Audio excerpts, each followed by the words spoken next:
શિષ્યો સુણી રહે છે મારું.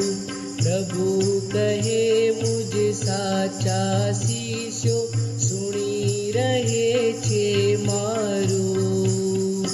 મારી પાછળ તેઓ આવે તેમને હું સંભાળું.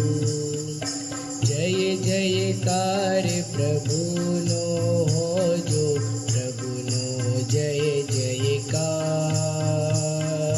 પ્રભુનો જય જયકાર, પ્રભુનો જય જયકાર. માર્કના શુભ સંદેશમાંથી પાઠ, પહેલો અધ્યાય, કડી 14-20. યોહાનની ધરપકડ પછી ઈસુ ગાલિલ પાછા આવીને ઈશ્વરના શુભ સંદેશની ઘોષણા કરવા લાગ્યા. તેઓ કહેતા, સમય બાકી ગયો છે, ઈશ્વરનું રાજ્ય આવી પહોંચ્યું છે, હૃદય પલટો કરો અને શુભ સંદેશ ઉપર સત્તા રાખ. ગાલિલના સરોવર પાસે થઈને જતા પાણીમાંથી બહાર આવતા હતા જતા ઈસુએ સિમોન તથા તેના ભાઈ આંદ્રી અને સરોવરમાં જાળ નાખતા જોયા, કારણ તે લોકો માછી હતા. ઈસુએ તેમને કહ્યું, મારી પાછળ પાછળ આવો, હું તમને માછલાને બદલે માણસો પકડતા કરીશ. અને તરત જ તેઓ ઝાડને પકડી મૂકીને તેમની પાછળ પાછળ ચાલી નીકળ્યા.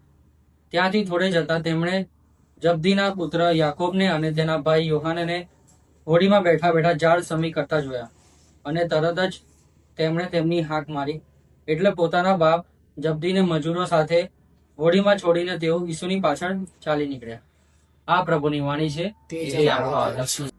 પિતા અને પુત્ર અને પવિત્ર આત્માને નામે આમેન.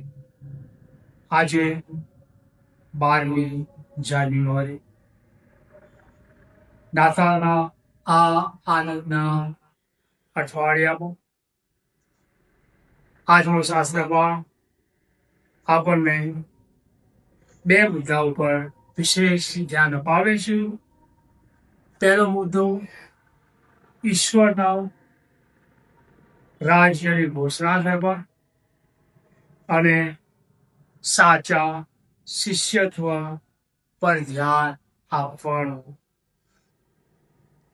ચિંતન માટેના 2 મુખ્ય મુદ્દાઓ એ ઈશ્વરના રાજ્યની ઘોષણા કરવાની.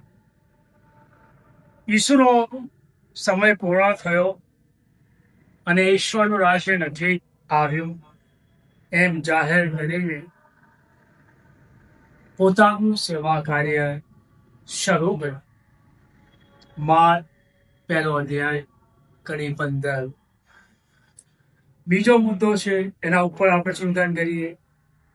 મુખ્ય સંદેશ એ છે કે ઈશ્વરનું સક્રિય શાસન અને મુક્તિની યોજના ઈશ્વરના જાહેર જીવનમાં શરૂ થઈ ગઈ